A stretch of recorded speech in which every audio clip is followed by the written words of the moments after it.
Hello and welcome to the third War Films podcast. This episode we will be talking about Paths of Glory, the Stanley Kubrick film from 1957. We've already done The Guns of Navarone and Platoon. I'm Garen Ewing. I'm a comic artist and writer. I do a comic called The Adventures of Julius Chancer, and I'm doing this podcast with my brother Murray. Hello, I'm Murray. I write, I do a bit of music, and I've got a blog called Musings. So we're looking at 10 war films in this podcast series. We previously did 10 adventure films, and this time we're looking at Paths of Glory, which is all about World War One. Had you seen this film before, Murray? Yes, I had. It was one of those films that I saw. I think I sort of caught it on a Saturday afternoon or something, or maybe I recorded it. Yeah. Just thinking, oh, Stanley Kubrick, I'll watch it, because, you know, he's one of those directors you'll get a good film from. Yes. Even his early ones, will be interesting. So I watched it, and I really found the plot, or the sort of central dramatic situation, intriguing. Yes. Yeah, I'd seen it. I hadn't seen the whole film. I think I'd come in maybe a little less than a third of the way through and thought, wow, this is amazing. Yeah. That led me to buy it on DVD quite a while ago, and I watched it. And then, of course, I've watched it again for this. But, yes, are you generally a Stanley Kubrick fan? I'm not hugely. I think I've seen almost all his films. I haven't seen the really early ones. He did a couple of noir ones. Yes. I tend to, I'm interested in seeing his films, but then I only actually own 2 on DVD, which is my way of judging how much I actually like a film. Well, he didn't make that many, so... Yeah. But which 2 do you own? I've got The Shining. Yes. Which is one of those films which I think is really great, but I actually haven't watched it on DVD because I find it so scary. I'm exactly the same. Yeah. I love the film, and I own it on DVD, and I think... I haven't watched. I don't think I've watched my disc. Maybe I have once. Yeah. I actually bought it about the time I worked at a hotel, sometimes at nights, and it was not good for my health to do that. Imagine that. What's the other one? The other one is Eyes Wide Shut, which is probably his most. Loads of people don't seem to like it. Yeah. I do. I mean, I prefer it. I don't know if I could say I prefer it to 2001. I saw 2001 again recently. I thought that's a brilliant film, but it doesn't really sort of. It's more like an important film than a film you want to watch. Right, But Eyes Wide Shut, I think, it's got that sort of noir feel, which is something I like. Sort of psychological drama. It's very much about people, where 2001 is more about vast concepts. Yes. I'm the same. I really like Eyes Wide Shut, and that is definitely one that people either love or hate, and most people I've come across seem to hate it. So I tend not to sort of say it that much. Ellie, my wife, particularly hates it. so it's I think it's a fantastic film from a character point of view. I think it's incredible. Anyway, I'm just thinking if I've got any other Stanley Kubrick films, and I've got 2001 on DVD. Yeah. Of course, we were thinking of doing Full Metal Jacket as part of this series, but we chose Platoon instead, which is good because we probably wouldn't have done Paths of Glory, have 2 Stanley Kubrick films. Yeah. Of course, he did another war film in Dr. Strangelove from 1964. That's one I don't like, really. Do you know, I haven't seen that all the way through properly. I've only caught bits of it on TV, so I would like to see it properly. Yeah. Give it a chance. There's War in Barry Lyndon as well, I seem to remember. I haven't seen that. I don't know anything about it, actually. Is it 17th century, 18th century? Yeah, I've only seen it once, and quite a long time ago, but I just remember this scene of English soldiers or French soldiers walking along, firing their guns, and of course they'd have to spend ages to reload them, and then getting shot, Right. Okay. Yeah, I'd like to... It's on my list to see, of course, again, because it's Stanley Kubrick. He did Lolita, which I saw a long time ago. Yeah. A Clockwork Orange. Yes. Have you seen that? Yeah. I haven't seen that. Oh, right. I remember... Only scenes, because it's such famous... I only sought it out because it was banned in this country, and then it comes out, and you think, oh, well, I might as well see it. Yes. Yeah. It's all right. I read the novel. I can't remember if I read it before or after. Burgess? Yeah, and I really thought that was good, just because of his inventive use of language. He pretty much invented a sort of future slang. Yeah. And it was a short novel, which is always good. Yeah. Now, I have to admit to some ignorance here, but just looking into Paths of Glory and around it, Paths of Glory stars Kirk Douglas. Yes. And I had no idea that Stanley Kubrick directed Spartacus. Yes, yeah. I've still seen Spartacus quite a few times on the TV. I don't own it. Yeah. It's it's a famous film. I just didn't know it was Stanley Kubrick. Yeah, I think that's the one that sort of made his reputation. Because, well, it's his big Hollywood. Yeah, even Paths of Glory, I don't think was very popular when it came out, but it was. His films up to that point had been not very popular with the public, but were critically acclaimed. Yes. Whereas Spartacus was more the sort of thing which, Well, suddenly he had a big Hollywood budget. Yes. And it was kind of because of Paths of Glory. And Kirk Douglas was the creative driving force behind Spartacus. Yes. And he fired the original director and brought in Stanley Kubrick, yes, who, of course, he had worked with on Paths of Glory. And also, Kirk Douglas was pretty much instrumental in getting Paths of Glory made, because there was a lot of resistance to its anti-war theme at the time. Yes, why? Well, this is 1957, so it's still the war was pretty much a live issue, wasn't it? Yes. I mean, it was banned in France for a long time, because it deals with the French army. I think that's the main reason why, because United Artists, who agreed to make the film, as you say, at the behest of Kirk Douglas, didn't think it would sell in Europe. And the French wouldn't allow it to be filmed in France because of the subject matter. So he had to go to Germany. And they wouldn't show it for however many years afterwards. And in fact, Germany didn't show it either because they were building relations with France. Yes. After a couple of major squabbles. So that was the background. Well, just to illustrate how live an issue it was, I don't know if you saw, there was one of our listeners, Linda, sent in a link to a YouTube 17-minute talk someone gave before a showing of Paths of Glory at a university. Didn't see it. All right. There was this Frenchman who gave the talk, and he was very much interested in the issue of French military and their executions of their own people. He found someone who had actually been involved in a sort of rebellion against officers. Yes. And the French army had a big mutiny, I think, in 1917 or something. So he was part of this, but the bloke giving the talk tracked him down in his 90s. Wow. And even then, when it came to interviewing, and the bloke said, "Turn off your tape recorder," and then told him about it. Yeah. And he said afterwards, "Why did you ask me to turn off the tape recorder?" He says, "Oh, I don't want them to find me." And he said, probably most of the people involved are dead, but it showed that the people, who were involved in this sort of situation were still scared of reprisals. That's amazing, isn't it? Stanley Kubrick had made a couple of full-length films. As you say, they were very independent. No budget, but on the strength of that, he was hired by MGM to come up with a new project. And he had read this book, which was written in the 1930s, I think. Yeah, 1935, I think. Yes, by Humphrey Cobb. Yeah. And was in fact turned into a play of the same year. Oh, right. Okay. And was a flop. The same year as the book? Yeah, published. 1935, yeah. Okay, right. Yeah. Oh, that's interesting. And Stanley Kubrick and his writing partner. There are two people credited. Jim Thompson. Yes. Who is actually a hard-boiled noir writer. Yeah. Let me see.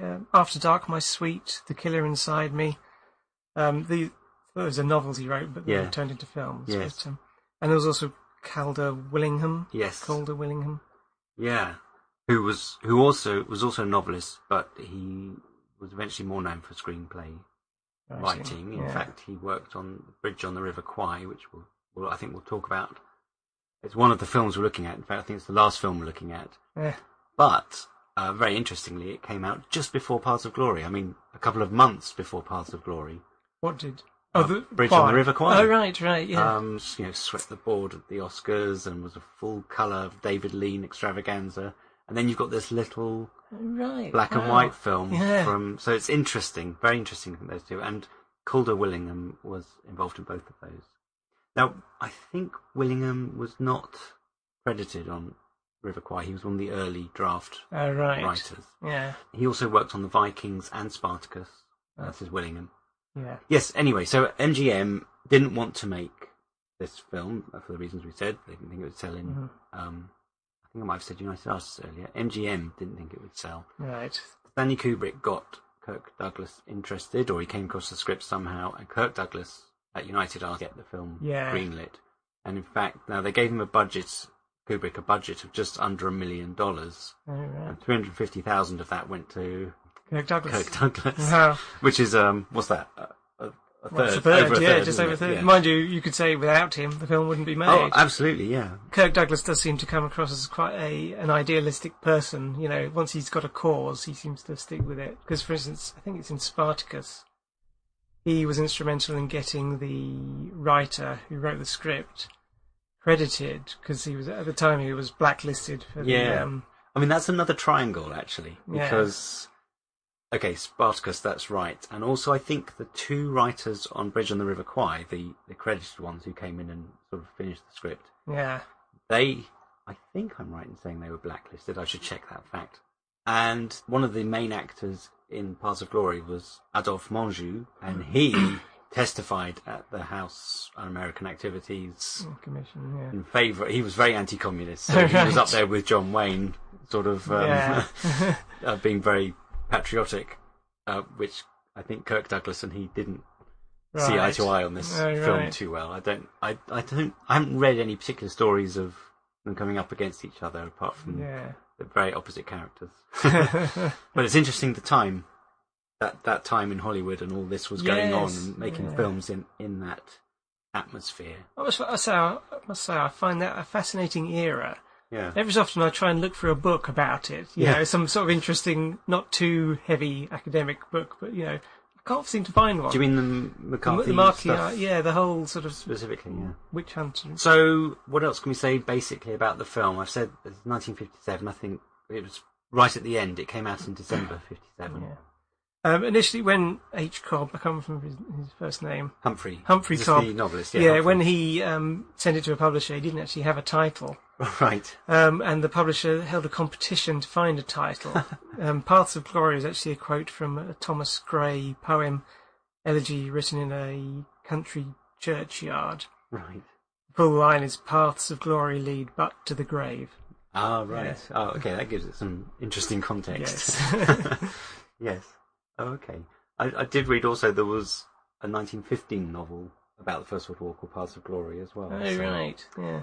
In fact, that may have been written by someone Cobb as well, as a coincidence. I might be misremembering. I'd only found one other novel written by this Cobb, so... and it didn't seem... I can't remember the title now. Well, the other big novel that I'm aware of, First World War, is All Quiet on the Western Front. Oh, right. Have you seen... There was a film made of that in 1930. Have you seen that? No. I used to own it on DVD, and I think I had a cull of films. I wasn't watching that often quite a while ago, and I think that went. Although I did like it. That's a famous novel by Erich Remarque, who was German, and it's from the German point of view. Oh, right. Now, I've got a complicated link between All Quiet on the Western Front and... I like these links, so please indulge me. Although it's very obscure. Between All Quiet on the Western Front and Paths of Glory. Go ahead. All Quiet on the Western Front was written by Erich Remarque. Yeah. Erich Remarque married Paulette Goddard, an actress. Paulette Goddard was previously married to Charlie Chaplin. Charlie Chaplin in 1923 made a silent film called A Woman of Paris, which he wasn't in. Actually, he was in as a sort of almost uncredited porter. And A Woman of Paris starred Adolphe Menjou. Oh, right. who is one of the main characters in Paths of Glory. Oh, yes. That doesn't mean anything, but I like these little tangled webs of intrigue and connection. Well, Adolphe Menjou picked up a lot of his acting style from A Woman of Paris, because A Woman of Paris wasn't very popular because people knew it was a Chaplin film and wondered where the funny little man with the moustache was. Actually, it was quite a serious, dramatic film. It was a vehicle for Edna Purviance, his leading lady, who had been his leading lady. And so it was Edna Purviance and Adolphe Menjou. And it was very naturalistic. For 1923, it's really understated acting. Yeah. And Adolphe Menjou always remembered that. I think Chaplin had said to him, his direction was, remember they're peeking at you. So what he was saying was, you don't need to act big on the screen. This isn't a theatrical, because a lot of silent films were very theatrical. Yeah. Actors came from the stage and didn't really know how to act for film. Although by 1923 things were a lot more sophisticated. So, and I think that Adolphe Menjou was a big silent film actor, one of the best dressed men in Hollywood, voted 9 times. He was a real suave character. But when talkies came in, he was out of work for a bit and then got back into movies. And I think he probably did because he had this understated aspect to him. He wasn't an overly theatrical, arm-waving, eye-rolling silent film actor. Although, actually, that's a bit of a myth about a lot of silent films. If you see, it's true, but also there are a lot of silent films that are very naturalistic. But Chaplin's 1923 was one of the first. He was very good at that. Yeah. So anyway, that was a bit of a side issue. Should we... should we get into the film? Yeah, well, we could talk about... I was just going to say, actually, keeping it more general, First World War films, we've mentioned All Quiet on the Western Front. Compared to World War II films, there's not that many. There are a number. Some of the ones I've heard of, there's a silent film called The Big Parade, which I own on video, which is very good. Yeah. About 3 soldiers, American soldiers, go off to war. And it's mainly a love story, admittedly, but one of the soldiers does come back with his leg amputated. It's a great moment in the film. I haven't seen it for a while, but if I remember correctly, I remember my heart giving a jolt. His family are waiting for him to come back, and then he comes back without a leg. Yeah. And I don't think we know it until that point that he's actually lost his leg. So it's so close to the war, it's not a pro-war sentiment. The Blue Max I remember seeing on TV a long time ago, which is about a German fighter race. That's 1966. The African Queen. Oh yeah, it's Humphrey Bogart. It's set during the First World War. Yeah, again, it's a backdrop. Yeah. The Life and Death of Colonel Blimp we were going to look at for this, but I think we didn't make it onto our list. It's very difficult coming up with 10 because there's lots of other good ones. Now that's not purely World War One. It's got some of it in. There's a silent film I haven't seen but really want to, called J'accuse, 1919, by Abel Gance, who did one of my favourite films, Napoleon, which I saw on the big screen this time last year at the BFI. And what's interesting about that is he made it during the war. So although it came out in 1919, some of it was filmed in August 1918. And he actually had a scene where it's the return of the dead, and he used real soldiers who were on leave. Oh, right. And they appeared in this film, and then they had got to go back to the war. And by a month later, 80% of those who appeared in the film were dead, which I think is just an astonishing, poignant aspect. And of course, another film we have looked at in our adventure film podcast was Lawrence of Arabia, which is a First World War film, and it is an action war film, but we put it as adventure. Yes. What would you say about that? Well, I'd say that, of course, it's happening on what we'd consider, in us Europeans, they would consider the periphery of the war, in that it's not in an entrenched Central European, Western Front, where everyone's, there's lots of heavy bombardments. It's on a much larger area. Yes, and it was more of a political thing. I mean, that's just reminded me, actually, getting away from the Western Front. There's also Gallipoli, which was a Mel Gibson film, which I haven't seen, and I'm not too keen on it, actually. Yeah. But the thing with Lawrence of Arabia, it's the sort of situation where one man can make a difference, because it's such a, it's not a case of flinging hundreds of thousands of bodies at the enemy. It's, that was more guerrilla warfare. More than but it seems like an adventure because it's more based around one man or a small group. Well, also it's got that romantic to us in cold, rainy UK, and even not the cold, rainy Western Front. It's got that romantic Arabian Nights feel to it. Yeah. Okay, so World War One. I mean, World War One is something also I'm a lot more interested in. I was talking to you earlier about the fact that the last film we did, Platoon, was Vietnam. And I did struggle a bit with that because, I don't know anything really about Vietnam, apart from what I looked into for the podcast. I struggled to get enthusiastic about that era, just because of not having a connection. I think if you've got a connection with something, my interest in World War One comes partly through our own family history. I've researched about 75 members of our own family, obviously quite widely spread, who served in World War One. Almost 30 of them who were killed. and I find it fascinating. Yes, yeah. World War One was a war of empire. It's not like World War Two, which feels like a war of justice. World War One seems like a complete waste. It was the kings, who were all cousins, playing, politics, playing with their colonies and empires. I do remember seeing this two-part documentary about the whole sort of spread out European royal family.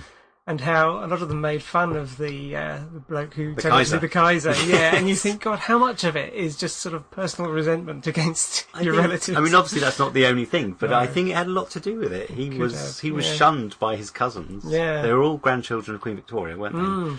And he was shunned. He was made fun of. He had a withered arm, so he was... Yes, yeah. And he was quite uptight about that. Yeah.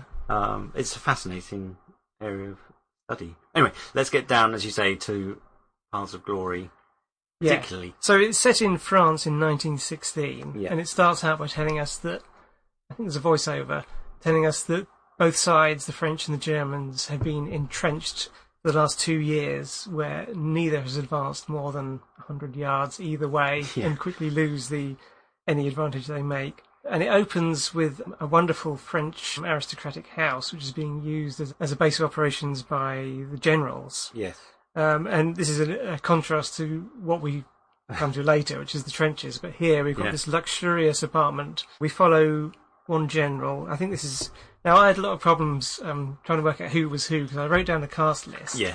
And then everyone addresses each other either by their rank, general, or the generals call each other by their first names, which I didn't have. So Now listen, Paul. Yes. I'm going, now, is this General Brulard or General Miro? And it turns out that Adolphe Menjou, who you talked about, is General Brulard. He's the one who comes in with the plan. Yeah, he's a major general. He's the most senior of the lot, certainly on show. So he says, nothing's been happening for a while, so we need a push. There's this hill. I don't know if this is an actual hill, but they call it the Ant Hill. Yeah, I think that's... I think in the book it's called the Pimple. Oh, right. So Ant Hill is something that Kubrick came up with.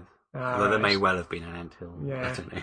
And so he's talking to General Miro, who is quite a distinguished-looking man. He's got a scar on his cheek, which leads you to believe that he's seen action. Although, of course, it could be, maybe he got it in a German college where they do duels and try and earn scars just to look good.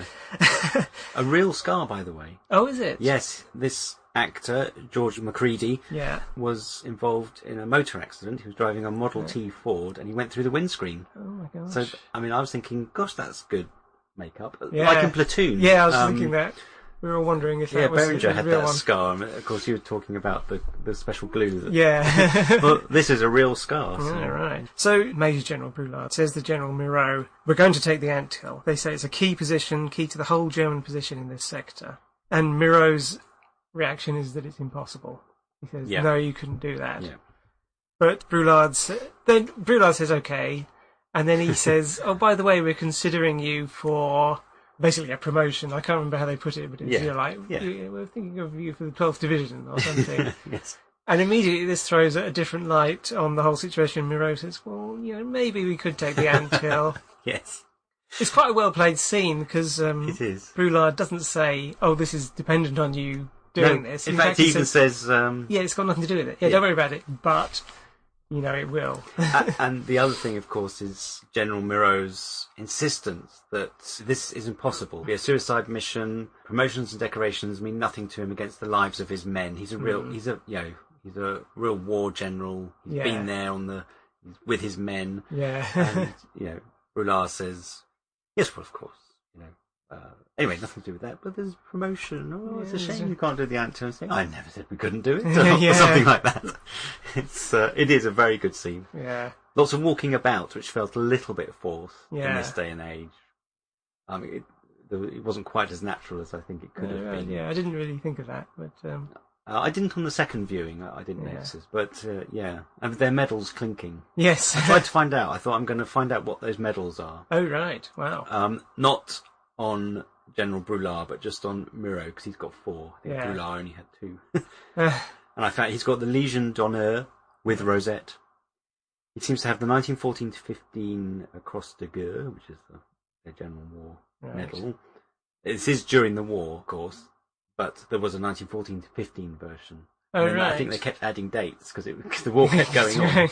Then he's got, I think, obviously this is in black and white and a little bit, I think he's got something called the Colonial Medal.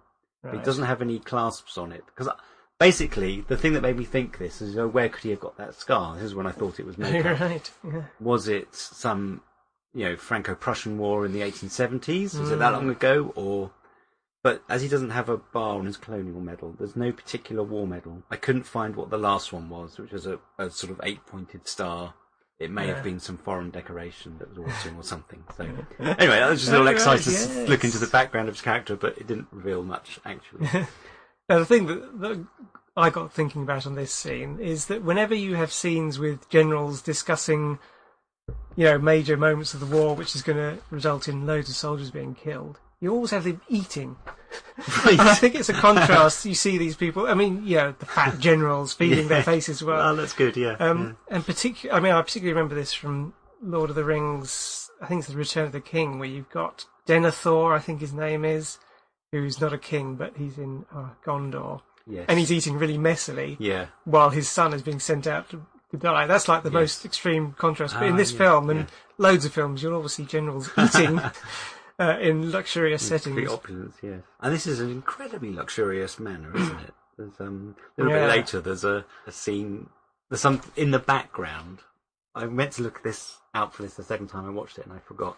In the background, there's two soldiers carrying this enormous painting.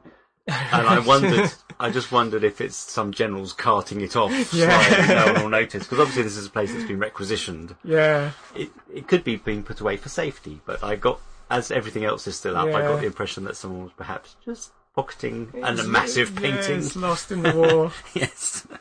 So anyway, we have an immediate contrast now with the trenches. Yeah. Lots of long tracking shots in this, which is one of the things which made me think, the Kubrick, you can feel that a director with ideas, cinematic ideas behind it. So you've got long tracking shots through the trenches. Something he used a lot. I always remember, I think I was introduced to that in 2001, where you go round spaceship. Oh, yes, which is... and The Shining, those hotel corridors. Oh, yes, drawing back along them. Just gives me a shiver thinking about it. Yeah. But yeah, this is very different, down the trenches.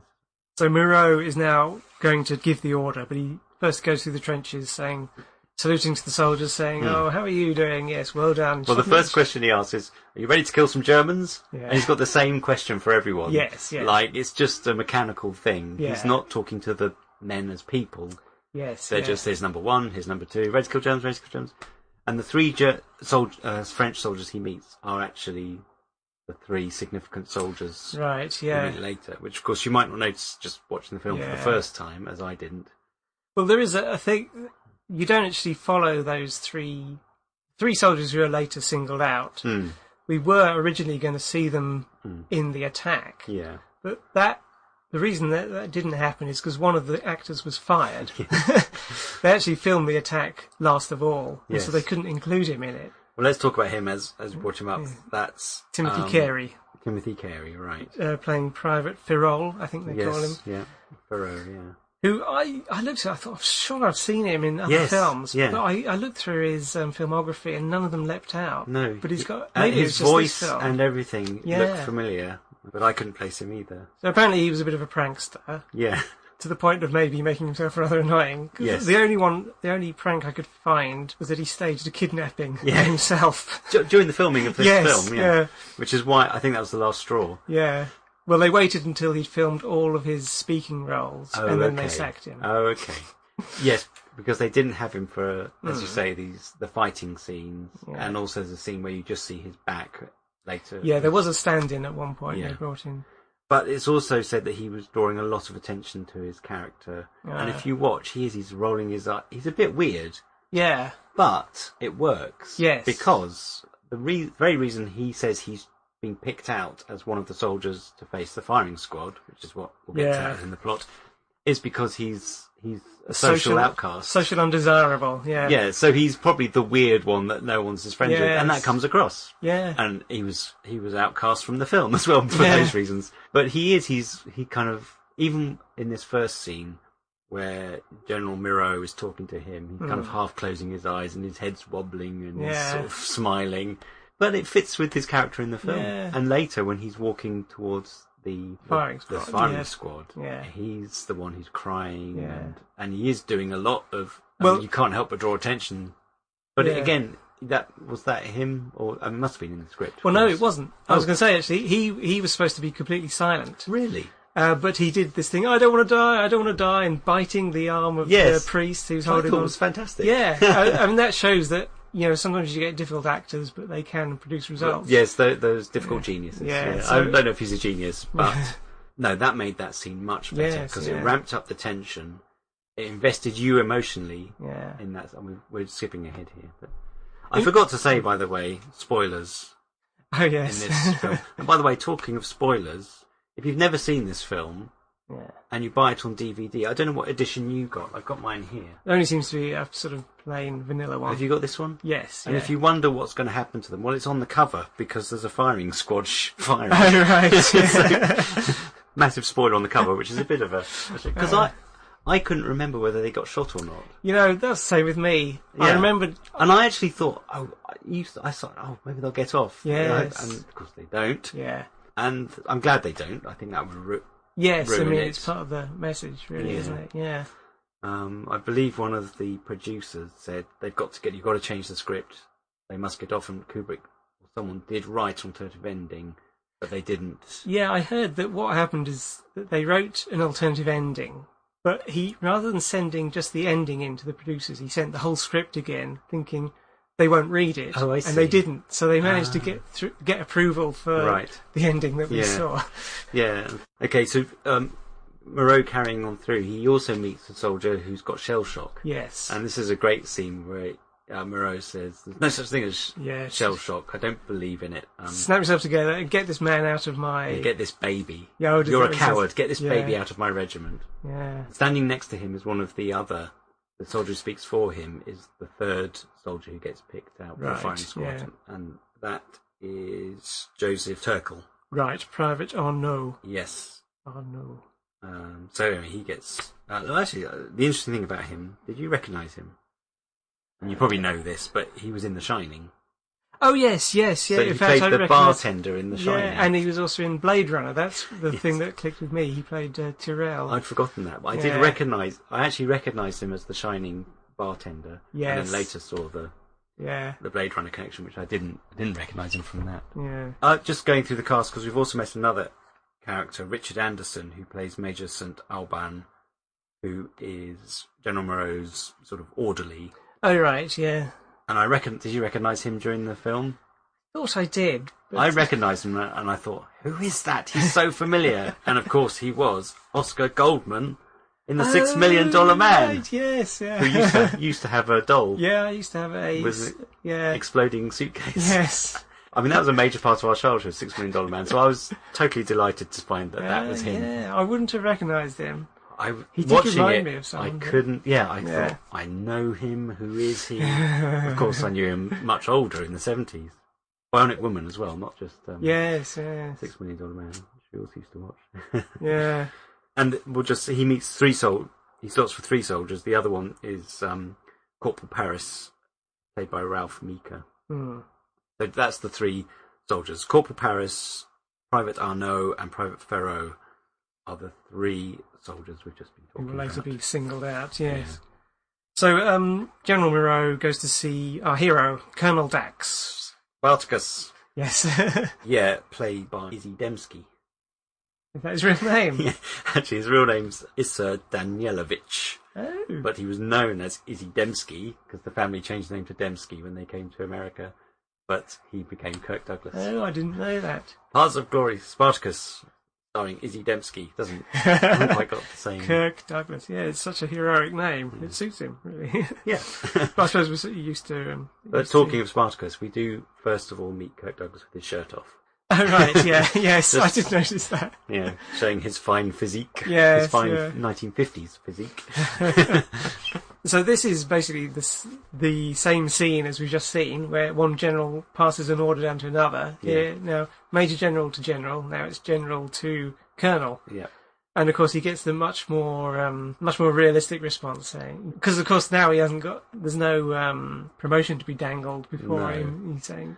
But he does threaten him because he says, I'll send you because he refuses. Yeah. Colonel Dax is who Kirk Douglas plays, Colonel Dax. Yeah. And he refuses, and he says, "Right, I'm putting you on leave." Yeah. And the worst thing for Colonel Dax is to be separated from his men. They're going to go anyway, and if he's not there, he can't. Yes. He feels very responsible for them, so he agrees to it through gritted teeth. Which is a huge contrast. Well, take the anthill. Yeah, because that basically shows us that he's got principles. Mm. You know, it's not a case of his own honour, but the men he's looking after, which is what drives him. Now, there's a brilliant bit of dialogue here, I think, where Miro lists the sort of casualties they could expect. Oh, yeah. And he's quite offhand. He's saying, naturally, people are going to get killed. They need to absorb bullets and shrapnel. Colonel, your regiment is going to take the anthill tomorrow. You know the condition of my men, sir. Oh, naturally, men are going to have to be killed. Possibly a lot of them. They absorb bullets and shrapnel. And by doing so, make it possible for others to get through. What support will we have? I have none to give you. What sort of casualties do you anticipate, sir? Say 5% killed by our own barrage. It's a very generous allowance. 10% more in getting through no man's land, and 20% more getting through the wire. That leaves 65%, with the worst part of the job over. Let's say another 25% in actually taking the anthill. We're still left with a force more than adequate to hold it. General, you're saying that more than half my men will be killed. Yes, it's a terrible price to pay, Colonel. But we will have the anthill. But will we, sir? I'm depending on you, Colonel. All France is depending on you. Moreau was based on a real general called, my pronunciation may be off here, but General Reveillac. Right. He was a real French general. Oh, right. Who the novel Paths of Glory was partially based on. Oh, right. Him, because he is the one who ordered artillery to fire on his own men who refused an order to do some impossible thing. Yeah. And they chose 4 men to be charged for cowardice Right. in that, and they were shot. Out of interest, one of the wives of the men, who was chosen by lot and was previously an exemplary soldier, fought to clear his name. It took 20 years, and it was ruled as an unfair execution in all 4 cases. And 2 of the families got nothing, and 2 of them got 1 franc.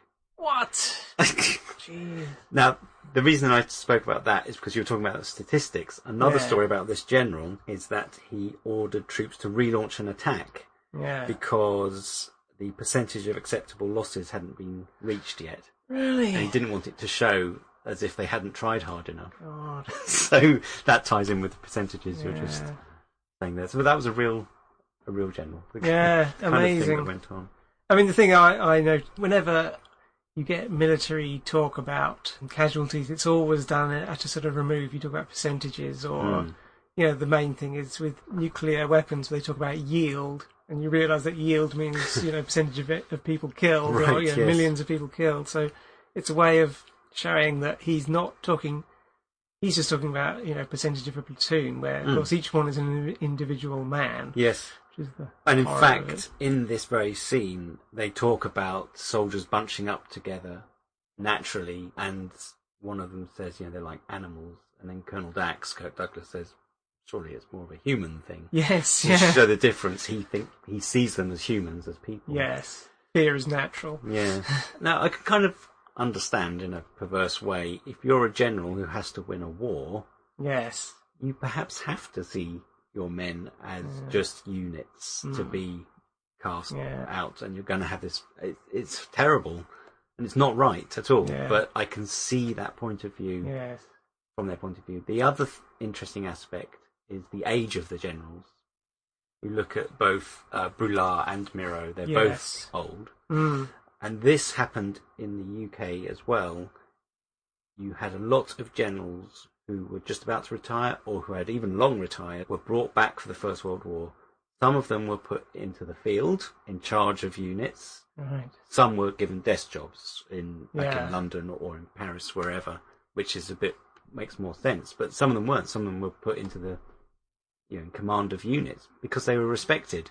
But they learnt their trade in the 19th century. Yeah. When a bad day, I can talk about the British here, again, the Afghan War, which I mentioned a few times. Yeah. Well, a very bad day would be something like Rorke's Drift or Maiwand, where you lose several, probably not Rorke's Drift, it's Sandelwana, where you lose. I'm sure I'm saying that wrong.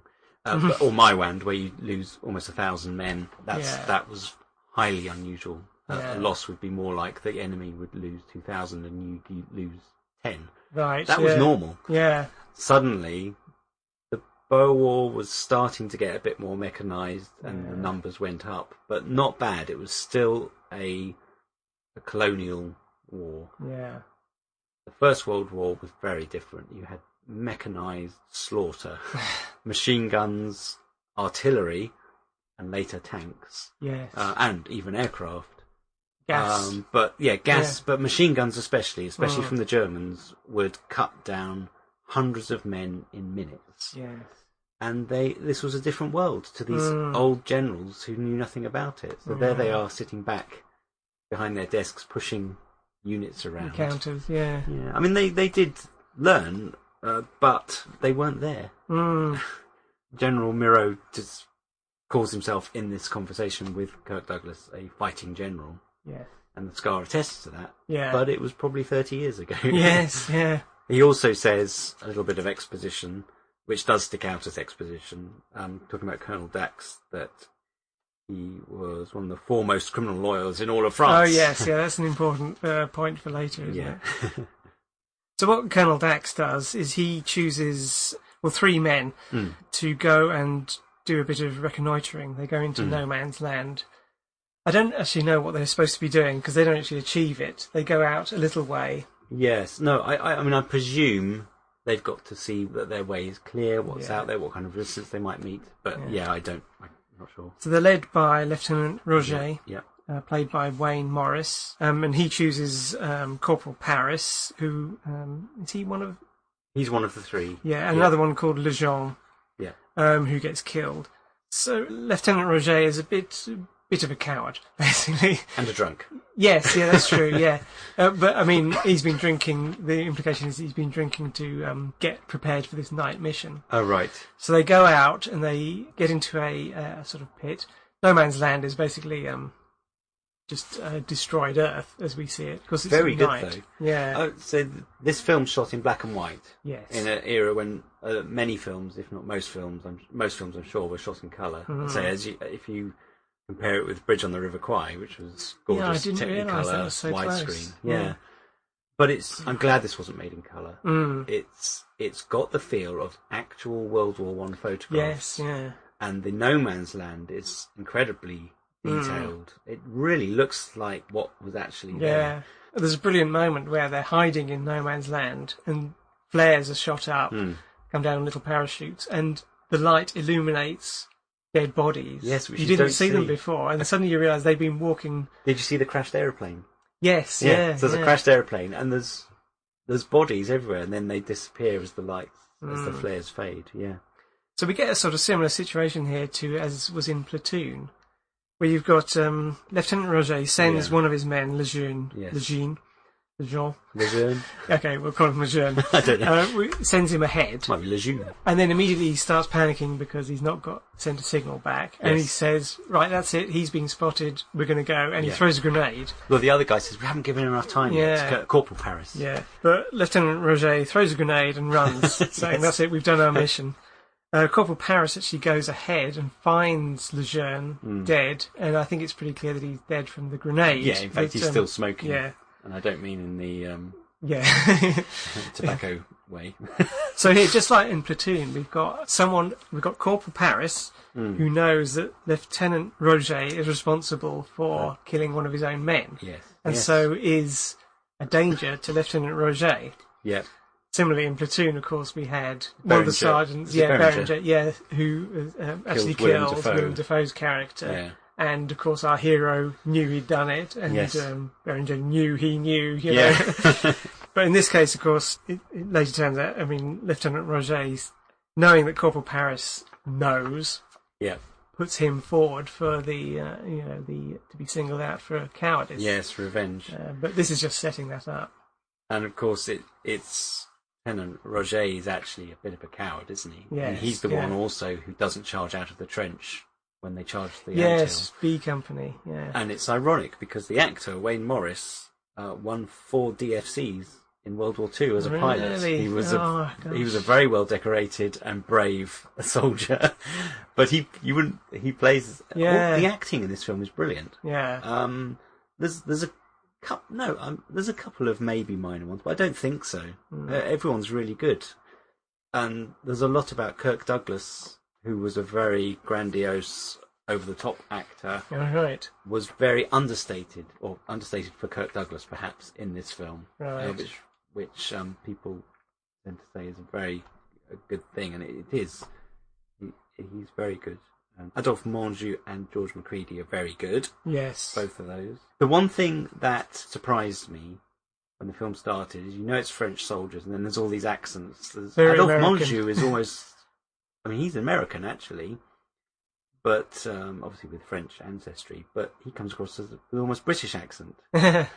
And then later you've got all kinds of American parts. There's a bit where one of the soldiers is saying to the others, I've been made poisonally responsible. You got to do your duties. It's quite funny. He's this French soldier. All right now. I was going to say one more thing about the reconnaissance scene. Right. When they go over the top, these wood block drums come in. Oh, right. And I immediately went, Kurosawa. Really? Now, I know I'm a big Kurosawa fan, so I look for that kind of thing. But not only did I suddenly, that music, those drums remind me of Kurosawa, but suddenly I thought, oh my God, this whole film is very much like a Kurosawa film. Yeah. There's not just the wood block drum type thing noise, which was quite Japanese. Yeah. But also it's a 1950s film, which was the golden era for Kurosawa, made in black and white. He made his films in black and white right up until the early 70s. But also the story. It's a fairly humanitarian, humanistic story. Yes. And also the action is very much driven by character. Yeah. And those are all hallmarks of what makes a good Kurosawa film, which is pretty much all Kurosawa films. And I thought this was really Kurosawa, and even Kirk Douglas. You could make an argument for being on a par with Toshiro Mifune, to some degree. Yes, But anyway, it was really those drums as they went over. It went, and I thought, Kurosawa. Gerald Fried or Freed, I don't know how you pronounce him, is the composer on the film. Right. Yeah, not a name I know. Yeah. So the next major scene is going over the top. Yes. Where they go out the trenches. Significantly, Colonel Dax is the one who leads the charge. Yes, the charge is preceded by Colonel Dax walking through the trenches in, I think, some astonishing scene, and it is quite famous in the film anyway, but it really does stand out. This is Kirk Douglas in full, we're ready to go mode. Yes. Walking along the duck boards. I don't know how they got the camera so smoothly along those, but it was obviously some kind of, I don't know film terms, a dolly shot. Yeah. I guess he was on some kind of cart or something being pulled along, and they didn't have a big budget, we know, but it's a long shot, and the soldiers, there's shells landing, so there's explosions, there's dust. The uniforms of the soldiers, they have been there for a year, or at least several months. Entrenched is the word. They're actually in trenches. They're literally entrenched, but they're covered in mud. They're fantastic, and it reminded me of there's two comic albums by Tardy, who's a French comic artist. I can really recommend these. They're both First World War comics. One's called God Damn This War, it's in English, of course, and the other, it was The War of the Trenches. Are amazing, very anti-war war comics. Yeah. It's Tardy, so they're masterfully drawn and written. But this Tardy and Kubrick look the same in these trenches. They're astonishing. The uniforms are fantastic. But that scene is brilliant. I don't think he says anything, does he? He's just walking along. Yeah, which is a contrast to soldiers. Miro doing his false, well done, soldier. In fact, I guess they flip, because you see it from Colonel Dax's point of view, so you see the men looking at him and shuffling, and they're just ready to go over the top. And then it flips to actually see him walking towards us in a reverse dolly shot. And worth mentioning, because it's fantastic. One of the visual highlights of the film, I think. But then that's followed by another visual highlight. Yeah, well, this is an amazing scene. It's such a long... You basically follow them going over no man's land. soldiers dropping all the time. We're basically following Kirk Douglas. But if you see a soldier anywhere around him, you watch them for long enough, they fall. Which just sort of adds to his own heroic. Yeah. I've always wondered, it seems strange that the officers only have a pistol, I suppose it's much more of a short-range weapon, so it implies that they'll be at the front, but it's a much less effective weapon, targeting-wise, for instance.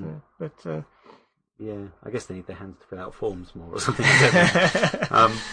You're right, this is another amazing scene, and you really get to see Stanley Kubrick's No Man's Land, which was some field in Germany, just outside Munich, that he spent a long time digging up and shoveling and littering with clothes and bodies and stuff, and it looks the part. You wouldn't know that it's a film set at all. I mean, this scene has been cited as a key influence on Spielberg's Saving Private Ryan, Landing of D-Day. Oh, right. And of course, Spielberg, really liked Kubrick. They were friends, and of course he finished his AI project, didn't I? Of course, didn't he? Yeah. Didn't I?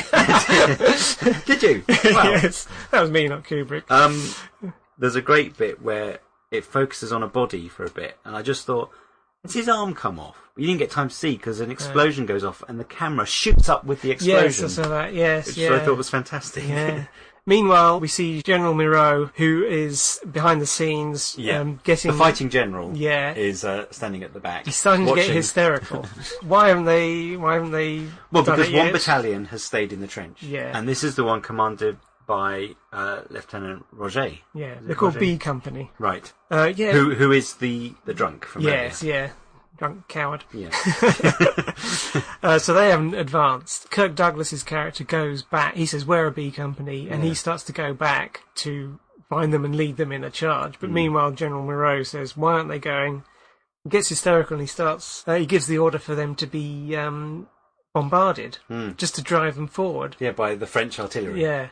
He gives them the coordinates. The artillery commander calls back and says, "Sorry, those coordinates are our own men." Yeah. Confirm. They said, "Yep, those are right. Confirm." And then, quite rightly, the battery commander Rousseau says, "I can't do that unless I have it in writing." Because he later points out, what happens if he did it and then General Moreau was killed? Yeah. Then it would seem, that he'd have no proof that it was a command. Very good point. Yes. Yeah. It's good to see that not everyone can be browbeaten by a sort of hysterical general. You know? Yeah. By this, it's already clear that they're not going to take the anthill, but this just sort of underlines the fact that it was impossible from the start, because they didn't actually, as we learn later, they didn't even reach the German wire. They barely got out of their own, past their own wire. Yeah. It was, and what would it really have was that 100 of, a few metres, as someone said later. If they'd thrown another, half of their men at them, what would it have done? Just killed more men. Yeah. But anyway. But of course, Moreau's thinking of his promotion, I think. Well, maybe more saving face once he's agreed to do it. He says, if these little sweethearts won't face German bullets, they'll face French ones. Oh, and afterwards, so we get it finished. Colonel Dax goes to meet General Moreau, and Dax points out that it was an impossible mission. Whereas, and Moreau says, if it was impossible, they'd be dead. Yes. Meaning that the only way to prove it impossible was to try it and fail, rather than to say, no, we're not going to do it, or to give up. You can't win. Yeah. So General Moreau then decides he's going to kill 100 men in retaliation. He wants a charge of cowardice brought against the regiment. Yeah. With 100 men shot. Try and execute, This is at a meeting now with Dax and Brulard. Yes. Brulard tries to talk him down to 12, and then somehow, I can't remember, we get down to 3 representative men. One from each battalion. Yes. Yeah. Apparently, I think this is right, in the real event this is based on, there were supposed to be, now I might have got this wrong, I think there maybe supposed to be 5. But one of the commanders refused and ran off. Right. But I think because he had good connections, they said, "Okay, we'll leave him. We'll just make it 4." Yeah. So 3 soldiers are chosen. Yeah. Most of them are chosen by lot, which is apparently the traditional way of doing it. I was going to say one is chosen for revenge. Oh yes, so Roger chooses Corporal Paris because Paris knows that he killed one of his own men with that grenade. Yeah. So that's a convenient way of getting rid of him. One man, Private Farrell, is socially undesirable. He's the socially undesirable, and then the other one is just chosen by lottery, which is perhaps the fairest. But also, he turns out to be the one who's got a record of heroism. He's got medals. Yes, so it's unfair.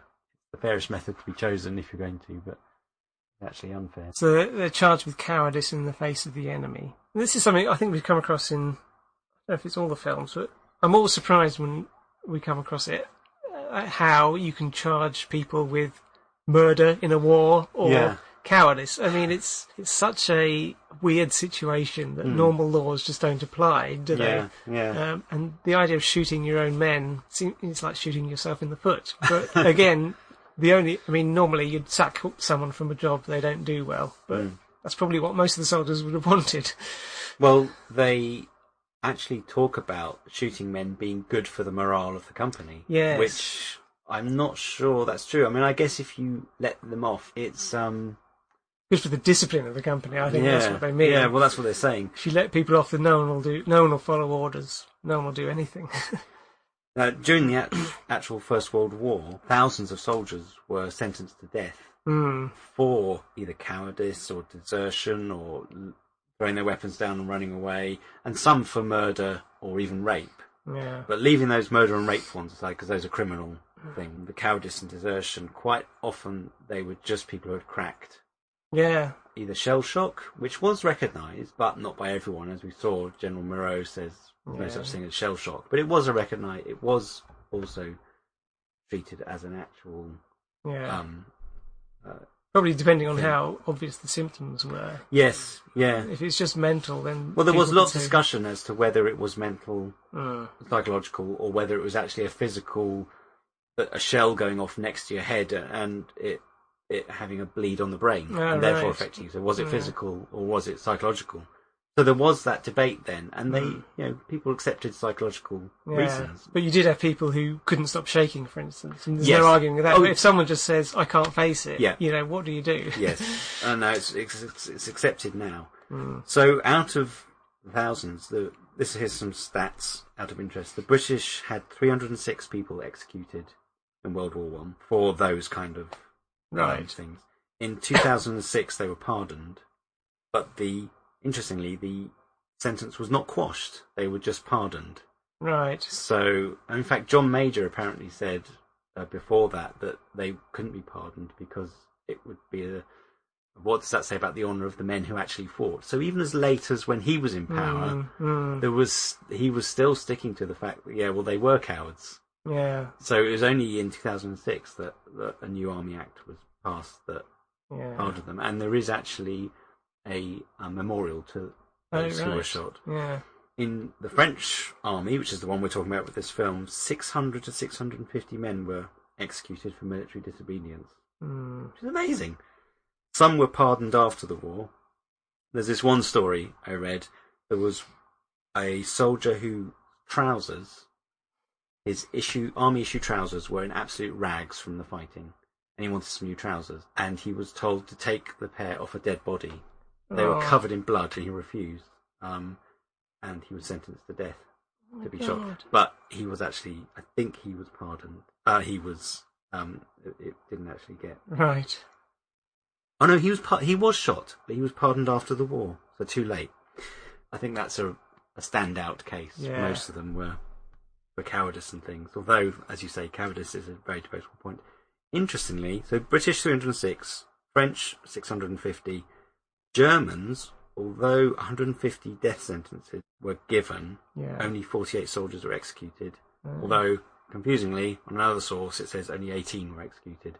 I'll go with 48 because that was from a German newspaper. Right. The Spiegel. But look at those numbers. Yeah. The Germans were actually a lot less brutal on their own men than the British and the French. I mean, the French may have been more... They had the most to lose, in a way, so they may have been more highly strung, if I can put it like that, about the whole thing. They really were. Because this was on their home turf. Yeah, I mean, they were fighting for their lives much more than the British were. The British, obviously, they were over there, but it's that little bit closer to home. I'm not excusing it at all. I mean, it's an insane situation. Yes. Think of another war film and novel, Catch-22, Right. which is all about a bloke saying he pretends to be mad to get out of the army, but they say, well, obviously you'd be mad not to want to get out of the army. So the only way to get out of the army by being mad is by not being mad and wanting to be in the army. Yes, yeah. So it's an insane situation. Okay, now where did we get to in the story? Well, we have the trial now. Yes, and luckily France's foremost criminal lawyer is on hand to defend his 3 soldiers, which is... But he's not in front of France's foremost criminal judges. No. Basically, he's in front of people... I don't know, I mean, obviously they would know how to carry these things out, but it seems as though it's pretty much a trial that's being rushed through. It's already been mentioned at the previous meeting with Adolphe Menjou and Macready. Macready, yeah. That what will the media think? Ah, yes. We've got to do something. What will the media think if we don't do something? Basically, he wants to deflect criticism of the generals and put it onto the men. Yeah, we've got to do something, he says. So this is the solution, is to scapegoat the men. And it's a show trial. Yeah. And in fact, there's no stenographer to record what's said, and Kirk Douglas complains about that. That's not proper. Yes, not procedure. So basically, these 3 men are being tried for crime of their whole platoon. Yes. Whereas Kirk Douglas's character is trying to defend them as individuals. Yeah. But because they're being tried for a crime of the platoon, the individual defence is immediately discarded. So one of them's got a record of heroism. That doesn't matter. Yeah. So really... And the other one was kind of asked, why did you turn back? Yeah. And the point is made that... everyone else was turning back. Yeah. Well, why didn't you charge the anthill by yourself? Kirk Douglas uses as a pretty good defence. Yeah. But again, that's the individual. So really, it's almost like they're on 2 different planes. You know, he's defending the individual there. I really like the character of Corporal Paris and his whole demeanour. Yeah. He's kind of in the middle of the other 2, the hero and the social outcast, let's call him. Yeah. But in this scene, now he was in the company, of course, he's in Roger's company, who didn't go out. Yes, yeah. But he says a body fell on him and he was unconscious, so that he doesn't know. Yes. And he says, well, the judge says, or the jury member says, have you got any witnesses? He says, no, I do have this cut on my head. He says that wound could have been self-inflicted. And his response is just, he kind of shrugs and goes, yeah. Yeah. But his whole demeanour, I kind of like. He's not arguing or crying or not yet anyway. It's like he's got so used to the insanity of the situation that he's given up fighting. So they're found guilty. There's no real sort of definite pronouncement. They're waiting around in the under guard. Yeah. In this barn or whatever, and they kind of... well, they've still got hope. That's the worst thing. They think, we might get a pardon. Yeah. Is there any news? And they say, oh, sorry, I've got no good news. In fact, I'd expect the worst. There's no sort of, you've been found guilty. But in that situation, you cling to the slightest bit. That's what Private Ferrol... He seems to be the most upbeat. But it's when they get the definite no that he really starts howling. You know? Yeah, he says, I'm going to get out of this. And he's got confidence in Colonel Dax. He'll get me out of this, he'll get me out of this. And when it's no, he's just sort of at Wales, There's a great scene where they've learnt that that's it. Yeah. And Corporal Paris looks at a cockroach and says... tomorrow morning, I'll be dead. That cockroach will have more contact with my wife and child than I do. And then Private Ferrol squashes it. And says, now you've got the edge on him. Yeah. It's a very poignant moment, actually. Yeah. And also, General Moreau sends them a nice meal. It's their final meal, and it's just hypocritical, really, isn't it? Yeah. None of them can really eat it. No, well, And similarly, when the Ferrol priest... suggests it might even be poisoned to make them groggy so they can't think clearly.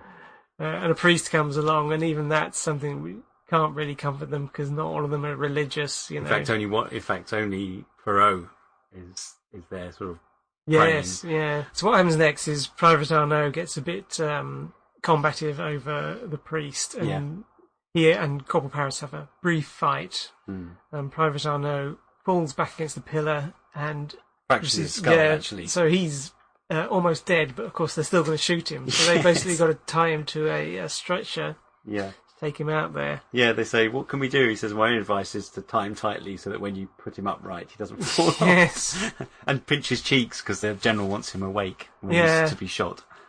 It's the stupid thing about when people have the death sentence, they've got to be well enough to be killed. Yeah. So next, they're taken out. Yeah. Well, there is a scene before that where there's a dance.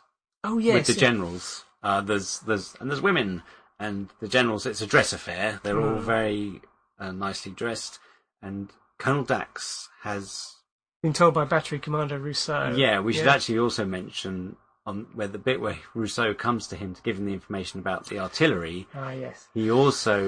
Dax has just spoken to Lieutenant Roger. Yeah, to say, I want you in charge of the firing squad, because he knows the story. Yeah.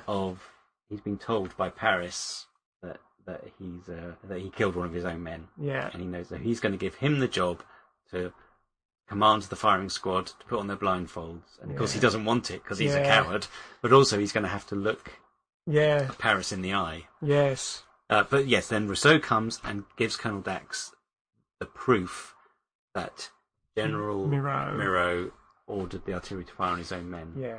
Which is a way out at this point, because if they can say that Miro was at fault, then surely they can get. This is where you start to think, oh, maybe they will be let off execution. Yes, definitely you do. Yeah, there's a glimmer of hope. The ballroom scene reminds me of. That's something that seems to turn up in Kubrick films. I mean, you've got the ballroom scene early on in Eyes Wide Shut. Yes. I bet you've got one in Barry Lyndon. It just seems to remind... And, of course, in The Shining, you've got the ghostly ballroom, as it were, you know. Oh, yeah. I don't know, it's just one of those things, this big spectacle and classical music just makes you think of Kubrick, you know. Just seems a characteristic moment. Yeah. Well, I know it's obvious, but the difference between the chateau and the trenches is so stark. It's fantastic. Those are really the only two locations. Yes, mud and marble. It's absolutely fantastic. Yeah. And it really, you couldn't. They're probably only a few miles apart. I don't know. Yeah, they must be, because it shows that there are two worlds existing right next to each other. So Dax has now got these sworn statements from everyone who was involved and who made a statement, and he goes and sees. Major General Brulard. Yeah. I can't remember actually now what happens as a result of that. In fact, Dax goes to talk to him, and he's quite subtle about it, because he just talks to him generally about trying to get the men off. You don't really believe all this, do you? Oh, come, Dax, let's not go over all that ground again. Though I must admit that, judging from the casualties, the efforts of your regiment must have been considerable. How can you understand that and allow these men to be shot tomorrow? Oh, come, Colonel, you're choosing to take a rather simple view of this thing. Attack was impossible from the start. The General Staff must have known that. Colonel Dax, we think we're doing a good job running the war.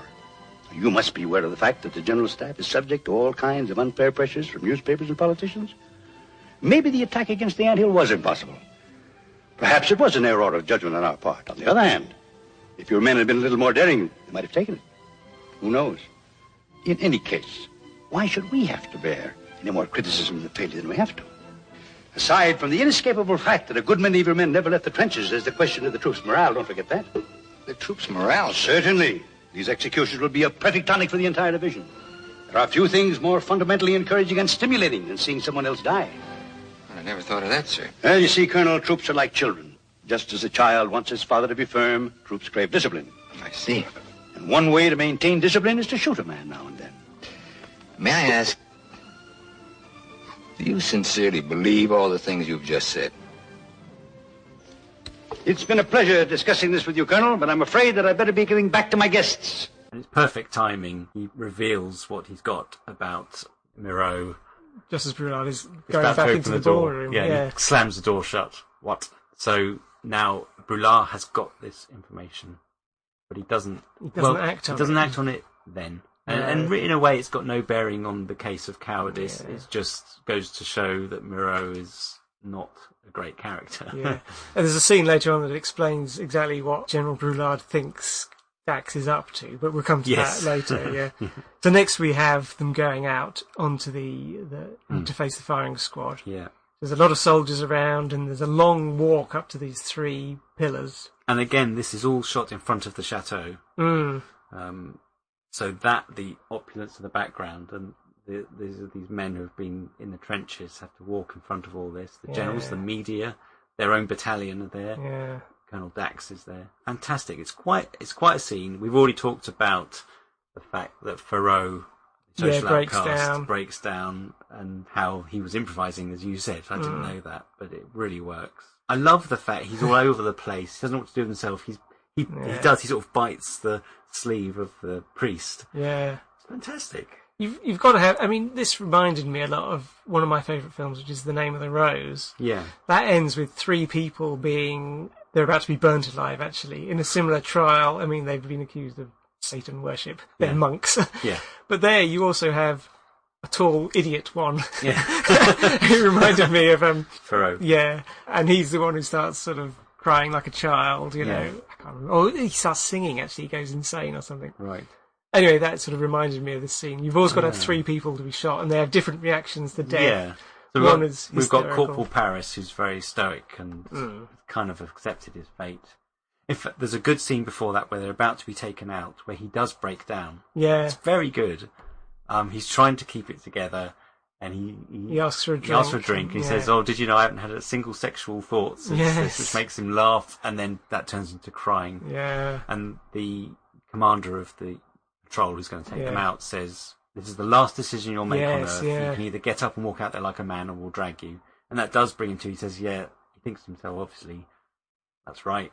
The last thing I'm doing, I'm going out anyway. And he decides to choose some kind of dignity. Yeah. if there is such a thing in this situation. It's an awful situation because you know that every other soldier is thinking it could have been me, but it's not. And it's almost like they cannot share these 3 people's...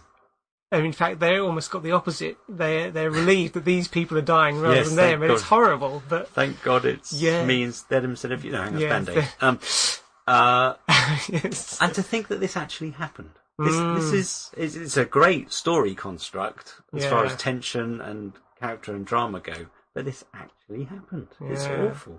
Makes you realise.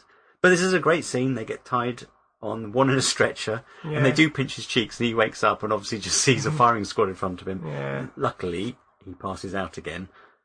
He's unconscious by the time they fire. Lieutenant Roger has to offer them blindfolds. I was thinking, you wouldn't really want your last moments to be sort of covered. But anyway, I mean, it's such a situation. And he goes up to Corporal Paris and says, "Do you want a blindfold?" And he manages to say sorry. I mean, what could you say in that situation? I know. I felt that felt quite hot. I don't know if it's heartfelt, but I felt that was a little bit emotional. Actually. Yeah. He says, "I'm sorry." The way he says it is very good. Yeah. But again, it's like, thank God it's you.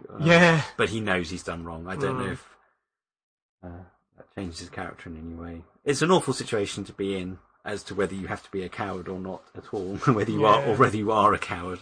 Then they're shot. Yep. And General Moreau says the men died wonderfully. Yes. Yes, a very good death, I thought. The men died wonderfully. Yeah, it's almost... Yeah.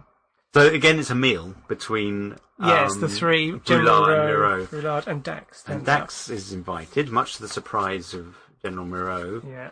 And Brulard brings up the fact of his training the artillery on his own men, which he doesn't admit to, but he is obviously shocked to know it's out. Yeah. He accuses Dax of being a traitor to him personally, not to any kind of flag of France or the army, but to him. And he says, "So I'm to be the goat, am I? The only completely innocent man in this whole affair," he says. Yes. And that did make me think, although he's not, because he's evidently a bit of a bastard, he is also a victim of the situation. He's been given the order to make them... He did say at the start, this is impossible. Now, his weakness was that he was offered promotion and changed his mind, not like Kirk Douglas. Yeah. But, so he does the only completely innocent man. But he did say, "Let's bombard our own men." Yeah, exactly. Yeah. And he's the one responsible for that. Now, this is also... Once Miro is left in a huff, it becomes obvious that General Brulard thinks that Colonel Dax brought up this matter in order to get Miro's position. Yeah, because Brulard must be so used to the machinations of Promotion and jostling and ego, and Yeah. that's what a lot of it was about, especially in the 19th century. Yeah. With officers. There really wasn't that much danger of dying. Yeah, so you discredit your superior officer in order to get his place. Certainly one way, and especially in the First World War, when people are coming in and out of favour almost on a daily basis. Yeah. And he takes some persuasion, and once he realises that this isn't Dax's position, he's quite admiring, but... Yeah, I mean, Yeah, Kirk Douglas, perhaps a little bit of overacting at the end, where he Yeah. does suddenly... Yeah. say, you damn dirty ape. No, that's a different actor in a different film. Yes. But it's got that. You're a terrible human being. He basically says to Brulard, and Brulard is angry, but then says, "Well, I'm disappointed in you." Yeah. But yeah, perhaps he is slightly admiring, but not much you can do about that. And then there's a final scene. Yeah, now this scene, I was thinking, how are they going to end it? It's almost like you don't actually need it in the story. No. But it's such an incredibly affecting scene, I must say. I don't think this was in the book. I think this was... I don't know that for sure. I got the feeling it wasn't. I think this is Kubrick's and the writers. Yeah. It works, not because it fits into the story, but just... poetically. I can't really describe why it works. The coda to it fits into the story and is important for the story. But let's say what the scene is. Yeah. That's the men are in a sort of cafe in the grounds of their barracks, and the proprietor brings out a German girl, a captive German girl, to sing for them. And they're all rowdy, of course. I mean, it's interesting. The guy earlier said, I haven't thought about sex since this started. So it's obviously, men away from their wives and girlfriends. It's the kind of thing they want to get back home to. It's one of the connections. So they see a girl and it's lust. It's woohoo, we have cheering. This young pretty girl who comes out. And she's played by Suzanne Christiane, whose actual name was Christian. Well, next year her name was Christiane Kubrick. Yeah. So she married Stanley Kubrick the following year. Her real name was actually Christiane Harlan. Oh, right. But in the film she was Suzanne Christian for some reason. But yes, she became Mrs. Kubrick until he died. Yes. A good long marriage, although they both had previous marriages. Oh, did they? All right. Yes, so she sings a song in German, but gradually the French soldiers hear it and start joining, and the demeanour changes from rowdy lust to... She basically becomes their object of lust. She transforms into their mother. Yes. To some degree, or sister, or whatever they connects. The song is The Faithful Hussar. Oh, right. Which is a German folk song about a soldier whose true love dies while he's away.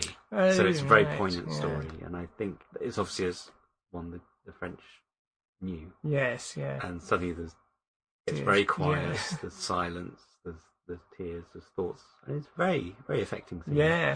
It does make you think. A nice coda. I was just thinking, I can't work out why it works or why it fits, but it is really... It's sort of like... It's got all the emotional impact of the rest of the film in... Well, especially when you think of the ones who've just been shot, and especially Corporal Paris, who made the remark about his wife and children. Yes, yeah. And he's not there now. Yeah. The others can think of them, but, that's all they can do. And Dax is listening outside, and he gets the order, you're back to the front. And he's obviously, the promotion is gone. In fact, you're going back to the front right now. Could even be to get rid of him, I think that's the implication. It would happen anyway. They need the soldiers at the front, but it's certainly they're probably you can imagine he might be given the anthill again or something to teach him a lesson. And he says, "I'll give the men a few more minutes." Yeah, obviously listening to it, and there the film ends. Yes, it's interesting. We don't see the Germans at all. Yes, you're right. And I think you said this about Platoon. Who's the enemy? Yes, we didn't see the Vietnamese much, the North Vietnamese much. Who's the enemy? It's ourselves. Yeah. Well, this is kind of the enemies ourselves. It's your own generals in a way. Yeah. You've got to survive A, against the German machine guns, and B, against the people giving you impossible orders. Yeah. The only German you see is the girl at the end, in fact. It's like, from any film that's from the private's point of view, it's about the madness of the whole situation, rather than the heroism of, like the Guns of Navarone, which is a single mission, and they succeed. That's heroism. This is about the insanity of war, isn't it? Yes, yeah. There's a good discussion earlier that we didn't mention, which involves Private Arnaud, who's the heroic soldier who gets shot, where he's talking to another soldier about death. And he says, it's not death we're afraid of, it's pain. Yeah. He says, which would you rather die by, the bayonet or the machine gun? Yeah. He says, well, obviously the machine gun. Yes, because it's quicker. Yeah. You don't mind the death, but you do mind the pain before that, which was an interesting point as well. Yes. Within the whole discussion of the film. But, so any sort of closing remarks? I mean, an excellent film. Yes. Highly recommend. If you haven't seen it, we have totally spoiled it for you, but do see it. Well, I mean, both times I've seen it, again, I've come to a point where I think I can't remember what happens next, but it's still totally gripping. Yes, it's an excellent film and beautifully shot with Kubrick. Even though it's only his third full-length film, it's quite masterful. Especially those shots down the trenches. Yeah. The black and whiteness of it is spot on for the World War One trench warfare type film, and even for the opulence of the chateau. Yes, with all and a lot of those shots are high down, looking down upon people, and there's big halls. I mean, it's just massive. Yeah, and that's one of the things I really enjoyed about the film was the juxtaposition between that and the trenches. Yes, yeah. And then just the human story. Yeah. And then adding to the poignancy, as if it's not poignant enough, is the fact that it's based on truth. Yes. And the whole sorry mess of World War One, which is very much in our minds at the moment because we're in the 100th anniversary of the start of World War One. Yes. So yeah, very interesting film. So next, our next we film are we're doing A Bridge Too Far. So we're moving back to the Second World War. Yep. This is one of my favourite war films. But anyway, I've got a few things to say about that already, but we won't. I'll save it. Yeah. So thank you very much for listening to the War Films podcast number 3. This has been about Paths of Glory, Stanley Kubrick. I hope you enjoyed it. Please leave a comment either on our blog or contact us through Twitter or whatever. We've got links on our blog website. And I hope you can join us again for A Bridge Too Far. Thank you very much.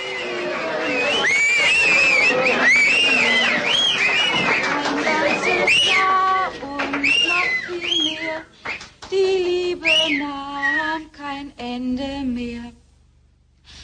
Und als man ihm die Botschaft bracht, dass sein Herzliebchen im Sterben lag, da ließ er all sein Hab und Gut und eilte seinem Herzliebchen zu. Da ließ er all sein Hab und Gut und eilte seinem Herzliebchen zu. Ach bitte, Mutter, bring ein Licht, mein Liebchen stirbt.